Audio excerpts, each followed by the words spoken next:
pull down and turn to your right. If you force it, you'll break it. This won't come up, Bob. Push the switch forward. A single light bulb is preventing a modern jetliner from landing. Screwing around with a 20-cent piece of light equipment on this plane. Struggling to fix a minor problem, a much more serious one develops. We're still at 2,000, right? Hey, what's happening here?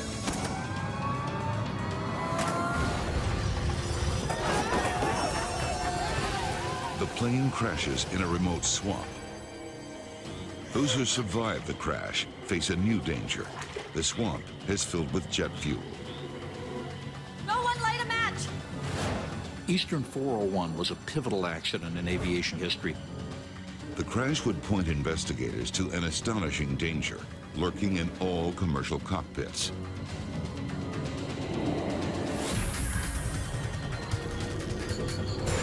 Mayday, mayday.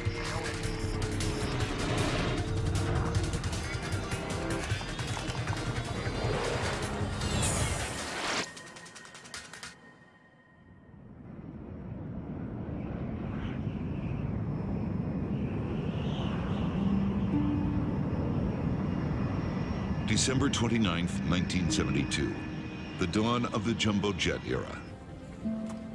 On its way to Florida, this L-1011 TriStar is the most advanced passenger jet in the world. The Lucky TriStar was a fascinating bird. It was a beautifully flying airplane. It had a tremendous amount of power and a lot of innovation to it. Bob Loft is the captain for Eastern Airlines Flight 401. He's been with the airline for more than 30 years. His first officer is Albert Stockstill. His second officer is Donald Repo. The jet has left the bitter cold of New York behind and is now descending towards Miami. Welcome to Miami. The temperature's in the low 70s, and it's a beautiful night out there tonight. Go ahead and throw them out.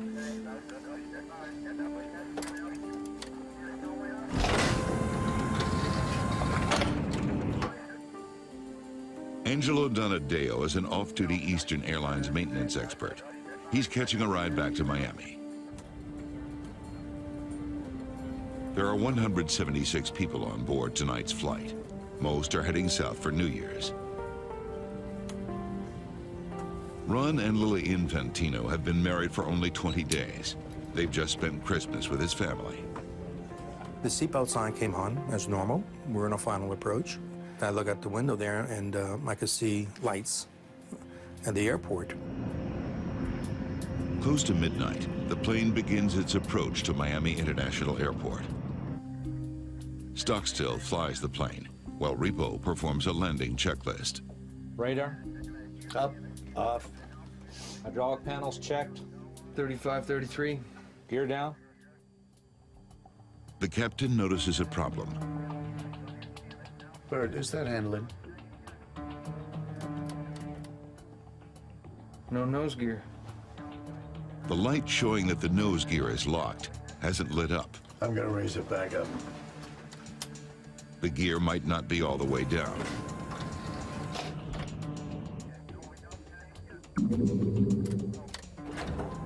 The sound of the landing gear echoes through the plane. It makes a pretty loud grinding noise. If you've flown very much, you're familiar with that sound. So they did that several times.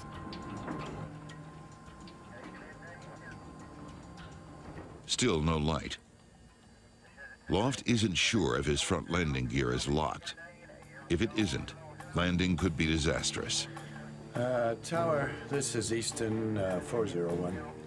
Looks like we're gonna have to circle. We don't have a light on our nose gear yet. Eastern 401 Heavy, roger. Pull up, climb straight ahead to 2000. Go back to approach control, 128.6. You want me to test the lights or not? Yeah, check it. Flight engineer Repo performs a test nicknamed the Christmas tree. It lights up every warning light in the cockpit to see if the bulbs are working.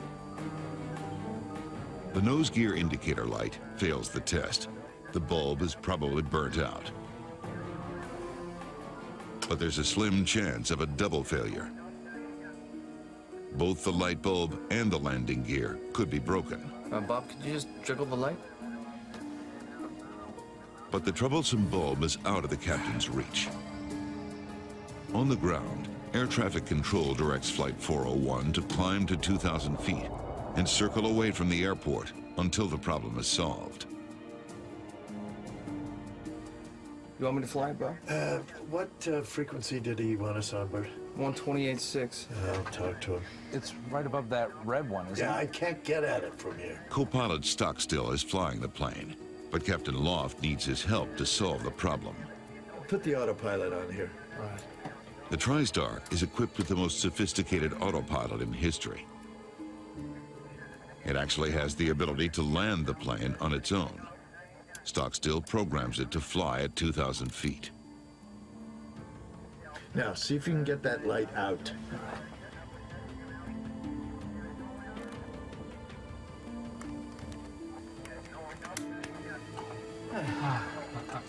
The light is finally removed.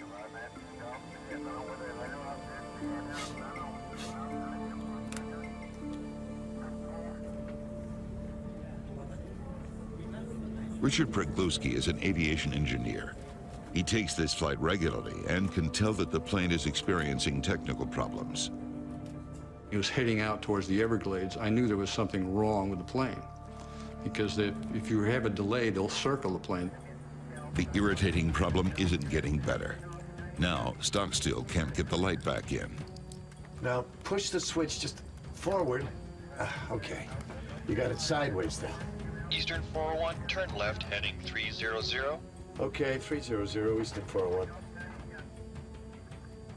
Hey, get down there and see if that damn nose wheel is down.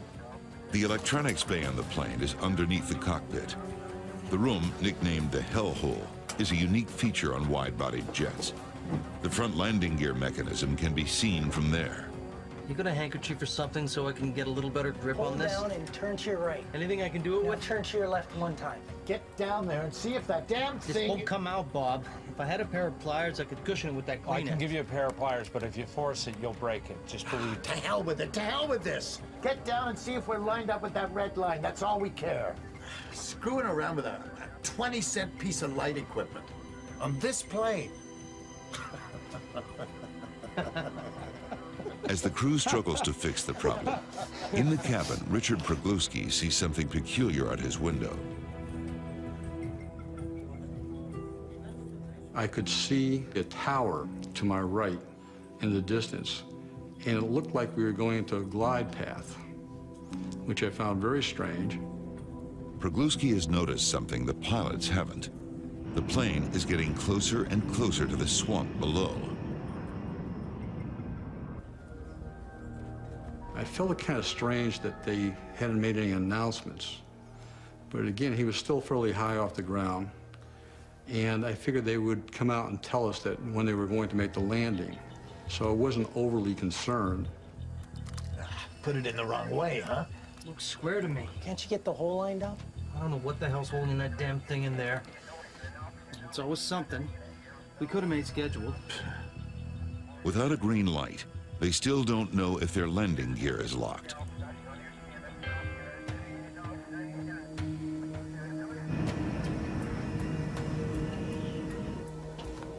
Flight engineer Don Repo is now in the belly of the plane.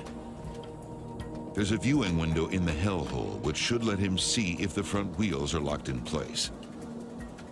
Damn. I don't see it down there. Huh? I don't see it. It's not lined up. I can't see it. It's pitch dark, and I throw the little light and get nothing. Wheel well lights on? Pardon? Wheel well lights. On? Captain Loft has forgotten to turn on lights outside the plane that illuminate the landing gear. Now try it.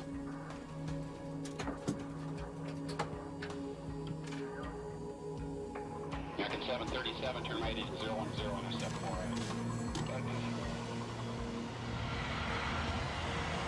At Miami International, controller Charlie Johnson has just finished dealing with another troubled jet. National 607 has landed without incident. Fire trucks were deployed, but they weren't used.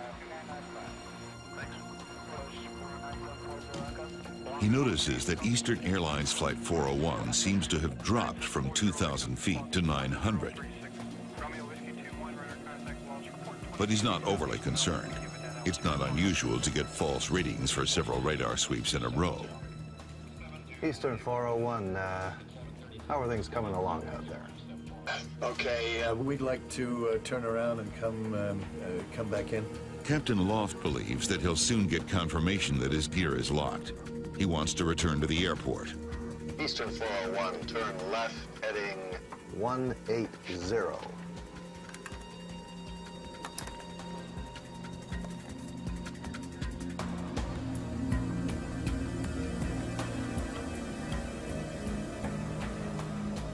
The plane is heading west, away from the airport. It will take several minutes to get lined up for the landing.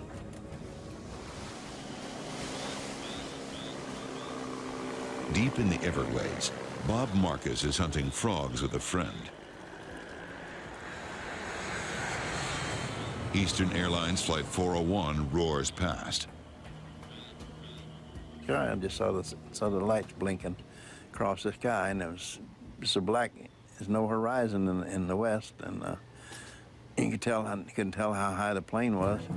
Suddenly, the pilots make an alarming observation. We did something to the altitude? What? We're still at 2,000, right? Hey, what's happening here?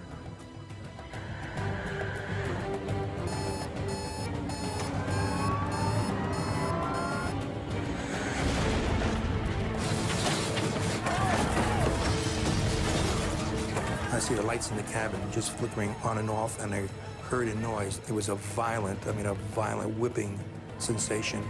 Then all of a sudden, all hell broke loose.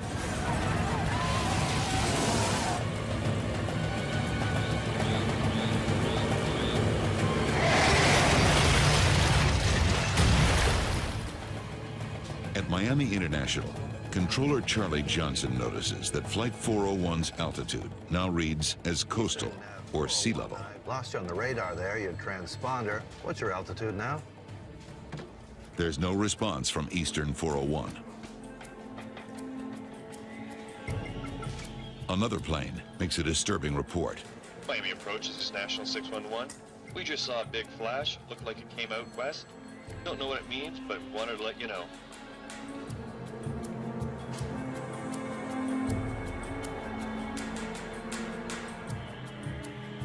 In a dark, remote swamp, those who survived the crash find themselves in a nightmare.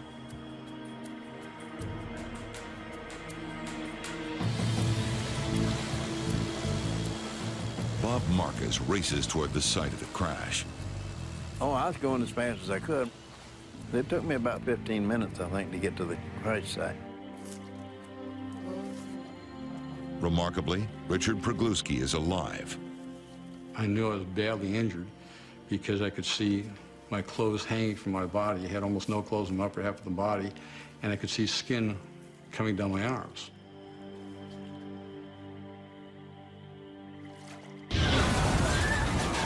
When the plane crashed, a huge fireball tore through the cabin. I remember that fire coming to my face. I remember the flash. I remember that I tried breathing, and I could not get my breath. Of course, the fire took all the oxygen out of the air. And that's the last thing I remember until I got up in the swamp itself. Ron Infantino was knocked out by the crash. He wakes up in the swamp. So I was thrown quite a bit, and I was away from Verizon or everybody else. Nobody was even near me. Lily. Lily. He's badly wounded. His new wife, Lily, was sitting next to him, but now she's nowhere to be seen.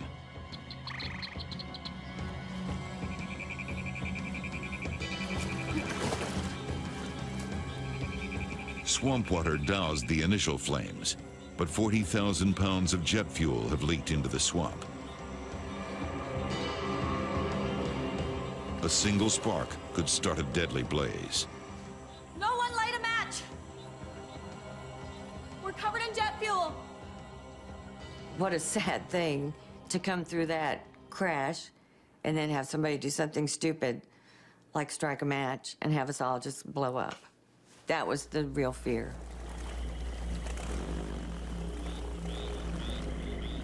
Hoping to help the survivors, Bob Marcus jumps into the swamp. He immediately feels the sting of the jet fuel on his skin. It burnt my legs. I had to treat my legs for burns for about a week. Marcus quickly spots a survivor who is in grave danger.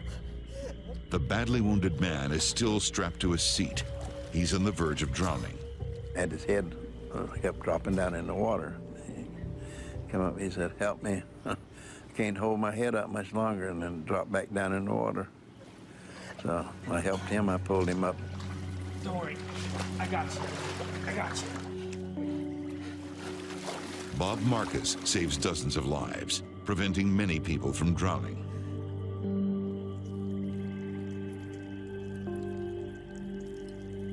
Isolated from the other survivors and unable to move, Ron Infantino now has a new reason to fear for his life. After a while, the alligators and the snakes, you could hear them in the weeds coming by, and you could hear the croaking of the alligators because they started to come back to the natural habitat. And as far as I'm concerned, if a gator came up to me or a snake, I was dead meat because I couldn't defend myself at all. And then I heard Christmas caroling. Silent night, holy night, all is calm. To rally their spirits, some of the survivors sing Christmas carols. We knew instinctively that we weren't going to get out of there in a hurry because nobody knew where we were. It was like being on the Titanic going down type of thing, you know? It was unbelievable.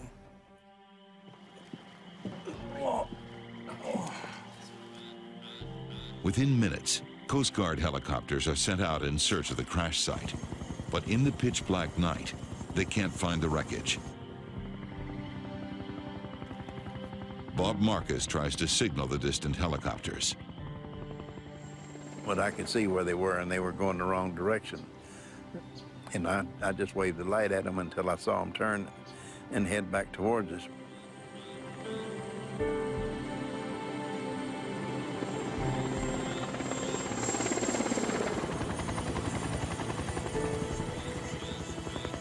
Less than half an hour after the crash, the Coast Guard arrives. But the nearest landing site is 100 yards away.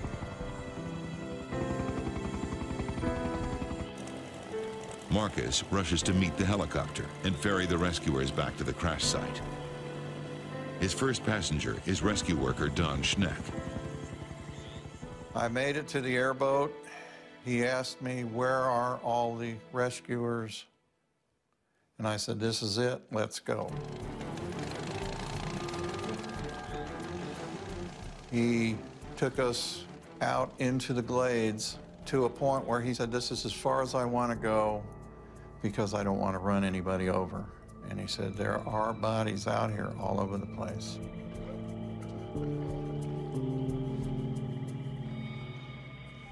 Don Schneck starts searching for survivors.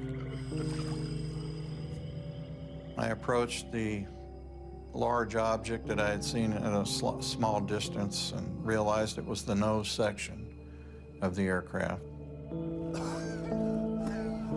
He's amazed to discover that Captain Bob Loft has survived the crash.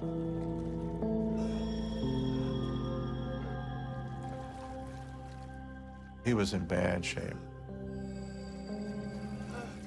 He had lacerations, so I knew he had broken ribs. I could tell he was in shock, so I calmed him down, told him, "I'm the only one here right now, but they're coming. Just hang in there." I'm going to die. He told me that, and I argued with him. Anything to keep anything going. It just made me feel so inadequate because it was just me. I turned around and I looked back towards Miami and thinking, where in the heck is everybody? And at that time when I looked, I must have seen 50 lights coming. And I went, thank God. First Officer Bert Stockstill was killed during the crash. Captain Bob Loft soon dies at the scene.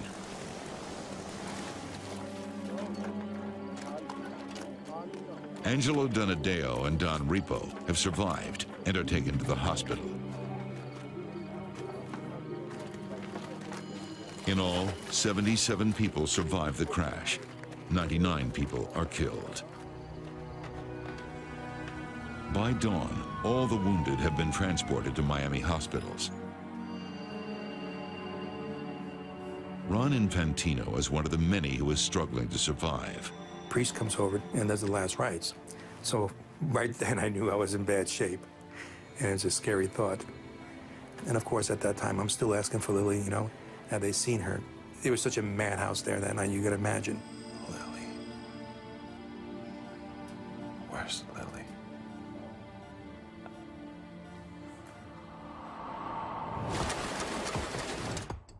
The crash is headline news around the world. It's the first ever jumbo jet to crash, and it produces the largest number of deaths in U.S. civil aviation history.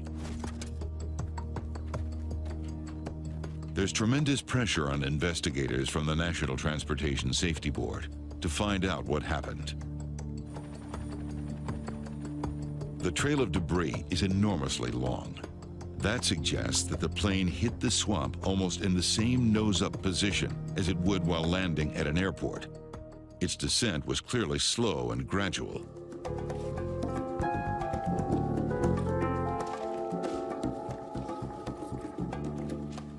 NTSB investigators discover that the autopilot was set to maintain an altitude of 2,000 feet.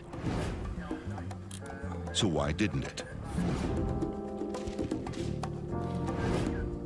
Maintenance expert Angelo Donadeo is interviewed. All he can tell investigators is the crew was trying to fix a light bulb before the crash. Within days, the plane's 2 black boxes are recovered.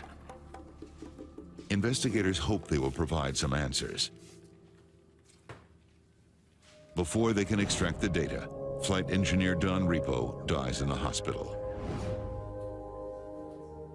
Ron Infantino has given some devastating news of his own. The body of his wife Lily has been found in the swamp under the plane's wing.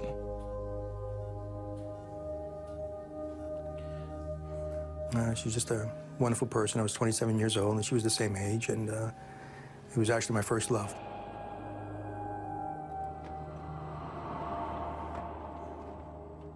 But the swamp proved to be both a blessing and a curse for survivors. The water is so thick with mud, it clogs survivors' wounds, preventing many from bleeding to death. But there's a deadly new threat facing some survivors. Their wounds have become infected, contaminated by a deadly organism found in the black mud of the Everglades. The organism produces an infection called gas gangrene. It can kill a person in just 2 days. Gas gangrene can only be destroyed in a hyperbaric chamber. It's a pressurized container filled with high levels of oxygen. The oxygen is forced into the wounds and kills the bacteria. 8 of the surviving passengers have gas gangrene. Hyperbaric chambers must be found for all of them. The only other way to save patients is to amputate the infected limb. Ron Infantino's arm is badly infected. Doctor came in and says, well, we've diagnosed it as gas gangrene. He says, we got to take your arm off immediately or have to get you to a hyperbaric chamber. Unfortunately, he says, the only hyperbaric chamber is at Mercy Hospital, and that's all been taken advantage of. Unless doctors can find a chamber soon, Infantino will lose his arm. While doctors search for a hyperbaric chamber for Ron Infantino, investigators examine what's left of the plane. They test its flight controls, engines, instruments, and its electrical and hydraulic systems. The plane was virtually new. It was in perfect condition. There was no mechanical reason found that would have caused the crash. In fact, some parts of the plane are in such good condition that the NTSB gives them back to Eastern Airlines so they can be installed on other airplanes in its fleet.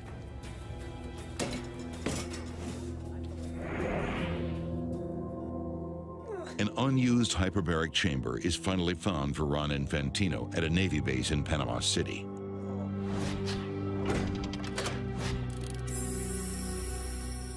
He spends 40 hours in the chamber. The pressurized oxygen kills the bacteria and saves his life. Gentlemen, we have 3 causes of the crash to explore. A state-of-the-art jetliner plunged 2,000 feet without the crew noticing. Investigators know the plane was mechanically sound.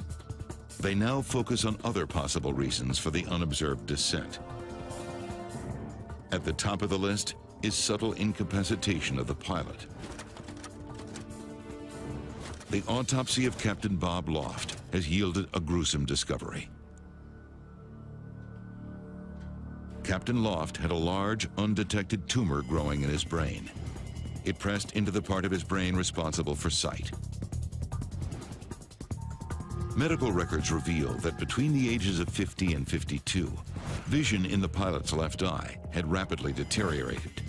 Doctors believe that the captain may have had reduced peripheral vision. The tumor could have created blind spots. As his attention became focused on the malfunctioning light, he may not have noticed dire warnings on his altimeter. Investigators consider a stunning possibility. An undetected medical ailment may have contributed to the world's first jumbo jet disaster. We're still at 2,000, right? Hey, what's happening here? Investigators learn what they can about Captain Bob Loft. They interview people who knew him and pore over his medical records. The investigators heard that Captain Loft, so far as his family and friends knew, had perfect vision. He was an expert marksman. He shot doves, particularly, which are a very small target. Loft's records show that he had recently passed a medical exam in which he was issued corrective glasses for flying. But the evidence doesn't support the notion that his vision was dangerously impaired. He was 55 years old, and who gets to be 55 without wearing reading glasses? Not many. Investigators still don't know why Flight 401 started descending in the first place. Put the autopilot on here. All right. Could the autopilot, which was supposed to keep the plane at 2,000 feet, have malfunctioned? The plane's computers survived the crash. They're removed and examined.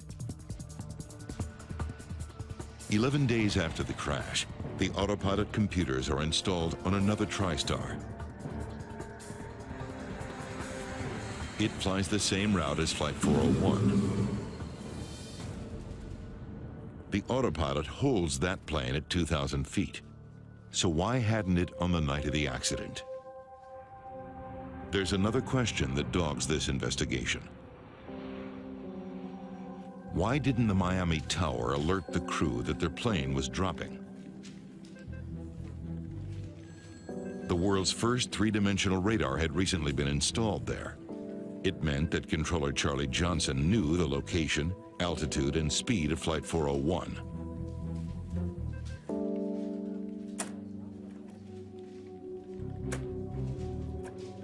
National 607 is declaring an emergency. Investigators study recordings of Johnson's conversations and discover that on the night of the crash, it was another plane that demanded most of his attention. National Airlines Flight 607 was coming in to land just ahead of Flight 401. That flight was having its own landing gear problems. Declaring an emergency. Runway 9 will need fire and ambulance sent out right away. As he focused on the emergency, Johnson handed Flight 401 over to another controller. But just as National 607 came in for its emergency landing, the other controller phoned Johnson and handed Flight 401 back to him. Heavy's coming back to you. Unsafe nose gear. No. At the time Flight 401 was already over the swamp, Johnson had 5 other planes to monitor. He was also dealing with the aftermath of his emergency landing. National 607 has landed without incident. Trucks were deployed, but... That's when he noticed that Flight 401's altitude had dropped to 900 feet. The way the radars work, still to a certain extent this happens, but back then it was even worse. Coast mode was a very well-known phenomenon. I mean, you might lose the target for 2 or 3 minutes in terms of the altitude reporting part of it, and it goes and gives you some weird altitude, and then boom, it's right back where it should be. But the controller didn't stop there, and this was really to his credit. Johnson decided to make contact with Flight 401. Eastern 401, how are things coming along out there? Okay, we'd like to turn around and come back in. Eastern 401, turn left, heading 180. After that brief exchange, Johnson assumed there was no problem. Eastern 401, how are things coming along? Investigators conclude that at that moment, Controller Johnson was the only one who could see that the plane was losing altitude. Why hadn't he passed that information along to the crew? U.S. government regulations for air traffic controllers provide the answer. It simply wasn't part of a controller's job. At the time of the crash, the FAA required approach controllers to maintain a separation of the airplanes. It did not give them a duty to maintain the altitude of the airliner with regard to the ground. Now investigators try to determine how the plane's own warning system failed to alert pilots to their growing danger. The L-1011 is equipped with an alarm that sounds if the plane goes 250 feet above or below the altitude selected by the pilots. As investigators replay the tape from the black box, they clearly hear that alarm sounding in the cockpit as the plane passed through 1,750 feet. Did you hear that? How'd they miss it? Investigators closely examine the cockpit transcript to try to understand how the alarm was missed. Put it in the wrong way, huh? Looks square to me. Investigators noticed that just before the alarm sounded in the cockpit, warning the crew that the plane was too low, both pilots were completely absorbed with the landing gear light. The conversation also tells investigators that the flight engineer was below in the hellhole.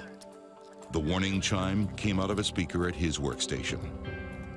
Investigators begin to realize that the two pilots were unable to hear a perfectly audible alarm because they were focused so entirely on solving another problem.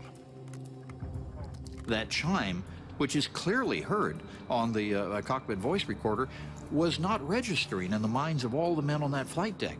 Not because they weren't trying to pay attention, but because they were tunneled in on this one problem. That's what we do as humans. Investigators now focus on crew distraction as a likely cause of this accident.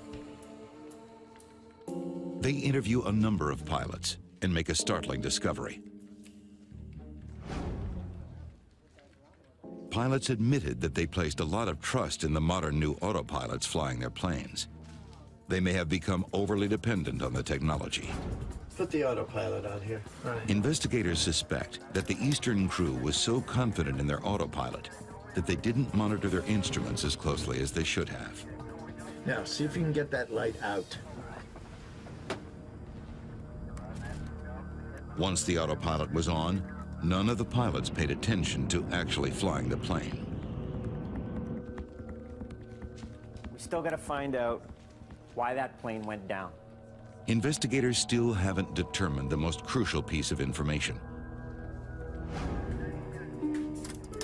If the autopilot was working, why did the plane dive into the swamp? We did something to the altitude? What? The pilot's conversation clearly shows that they hadn't deliberately started descending. We're still at 2,000, right? Hey, what's happening here? So why did it happen? The answer comes in a dramatic form when the NTSB conducts a public hearing in Miami 2 months after the crash. Before the hearing, an Eastern Airlines pilot named Daniel Gellert wrote the chairman of the NTSB offering to testify on his own behalf. He had flown the TriStar L-1011 and noticed some abnormalities. The world of airline piloting in 1972 was hostile to a pilot going around his chief pilot and his airline and raising his hand to the NTSB and saying, hey, wait a minute, I've had an experience too, because airlines were far more insular than they are today. Gellert tells the hearing that during a recent flight on a TriStar, he had accidentally dropped a map on the cockpit floor. As he bent down to pick it up, he nudged his control column. He noticed immediately that the plane's autopilot had been affected. The part of the autopilot controlling altitude turned off. The NTSB discovers that Gellert's experience is shared by others. In fact, 17 days after the accident, Eastern Airlines tacked a notice onto a company bulletin board and also mailed it to all of its TriStar pilots. The bulletin warned against accidentally bumping the control wheel. One of the things that we built into all the modern jetliners and airliners is simply a pressure switch. So if you need to take over right now, you don't want to be wasting time down here on the panel turning the autopilot off. You just grab it and the autopilot goes away. The flight data recorder tells investigators the precise moment that the plane's altitude started to drop. It was 11:37 and 8 seconds.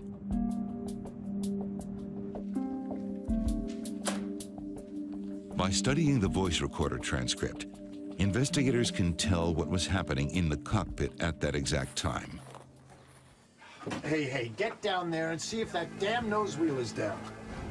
By turning to speak to the flight engineer, investigators believe that Captain Loft bumped his control wheel. He did it with just enough pressure to disengage that part of the autopilot that had been controlling the plane's altitude. Without anyone realizing it, a simple nudge of the control wheel started a gradual descent. On a dark, moonless night, the pilots had no visual clues to tell them they were falling. It was determined that occasionally, with just a soft bump, an autopilot had been disengaged. So before the crash, it wasn't part of the training? A training director for Eastern Airlines eventually reveals that before the Everglades crash, pilots were never taught that a bump could disengage the autopilot. The NTSB comes to a sobering conclusion. The plane crash was due to pilot error. The crew was distracted. They mishandled the plane's sophisticated automation, and they hadn't been properly trained. Eastern 401 was a pivotal accident in aviation safety history, and we really didn't know this for about 10 or 15 years in terms of the true import of what it did to us in focusing our attention on the fact that the way we handled things in a cockpit was not only not correct, but it was dangerous. Investigators also make a disheartening find. When the nose gear indicator light assembly is examined, they discover that a light bulb inside is burnt out. Go ahead and throw them out. Flight 401's landing gear was locked. The plane could have landed. The only piece of the plane that failed was a $12 light bulb. The full legacy of Flight 401 would take years to unfold. It would ultimately alter how pilots are trained and how accidents are investigated. But first, the tale of Eastern Airlines Flight 401 would take a very bizarre twist.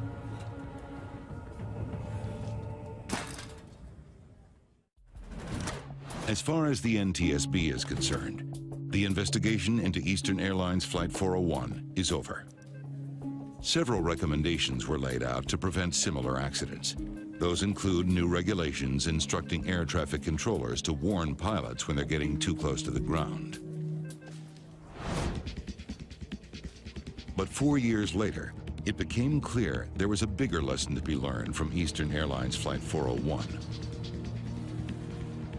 In 1977, two 747s collided on a runway in Tenerife on the Canary Islands.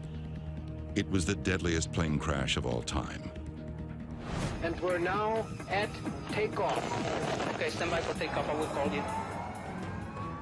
1736, report when runway clear. That accident was caused by a string of miscommunications in the cockpit. Is he not your off then? Is he not your off? They're on American. Yeah, well.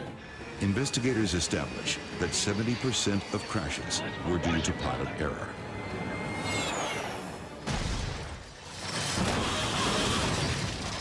Both of these accidents, Tenerife and 401, what you see is crews dedicated to doing a good job, but not realizing that they're human, not realizing how many things can go wrong if you don't appreciate how human beings fail. By the late 1970s, NASA began to explore a new behavioral science designed to reduce pilot error. And pilots be on the lookout for any different behavior when we acquire... It's called Crew Resource Management, or CRM. Crew resource management simply means that we're not going to have one pilot leading and everybody else following. It means that the captain has to be a leader and listen to and interact with his subordinate crew members, and the subordinate crew members have to speak up. Decades later, Flight 401 is taught in aviation courses around the world as a textbook example of poor CRM. The problem was that we did not teach Bob Loft or Stockstill or any of these folks at the time that when something goes wrong, the commander's first responsibility is to maintain aircraft control and either do it himself or assign somebody. We're up to 2,000. You want me to fly, Bob? What frequency did he want us on, Bert? 128.6. I'll talk to him. On Flight 401, Captain Loft did not clarify who should be doing what. Instead, all three crew members worked on the same problem. Bob, could you just jiggle the light? It's gotta come out a little bit and then snap in. With the co-pilot flying, the captain commanding from the left seat, you already had cross purposes here. It's right above that red one, isn't it? Yeah, I can't get at it from here. And you had a light quadrant the captain couldn't quite reach, and the co-pilot could, but the co-pilot is flying the airplane. You've just set them up for a major problem. And guess what? Systemically, we never taught them what to do. Today, CRM also trains flight crews not to be intimidated by one crew member's mood. You got a handkerchief or something so I can get a little better grip on this? Anything I can do it with? Get down there and see if that damn This thing... won't come out, Bob. So if the leader is having a problem, in this case with a light bulb. Okay. You got it sideways now. And he's really irritated at it, and the co-pilot has now made the problem worse. The co-pilot's not going to be happy with himself over that. I don't know what the hell's holding that damn thing in there. Don Repo is not going to be happy that he got downstairs to try to solve the problem, and he couldn't see anything, and he's got to come up and report that. I don't see it. They're all tense. It's not lined up. I can't see it. Now, when you get a crew like that tense, it's not to turn around to the captain and say, you shouldn't have done that. But this is part of the evolution of what air safety has now learned and been able to teach so many other industries. The enduring legacy of Flight 401 is the delegation of specific tasks in the cockpit. The result is fewer crashes. But there was also much more bizarre fallout from this crash. For a while, it seemed that the crew of Flight 401 was haunting other Eastern Airlines flights. For some time after the crash, flight crews and passengers report seeing lifelike apparitions of Flight 401's crew.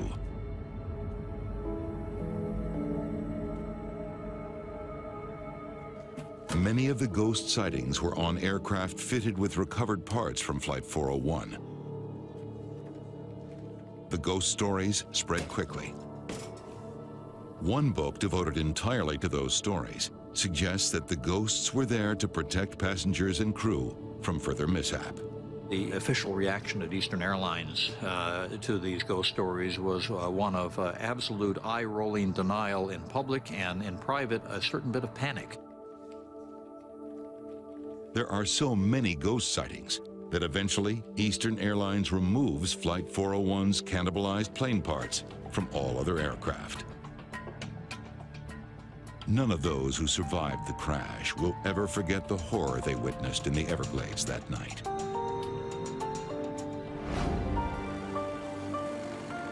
And 35 years after their ordeal, many of them returned to that swamp to finally recognize the heroic efforts of Bob Marcus. They have found We're here today to recognize and to say thank you.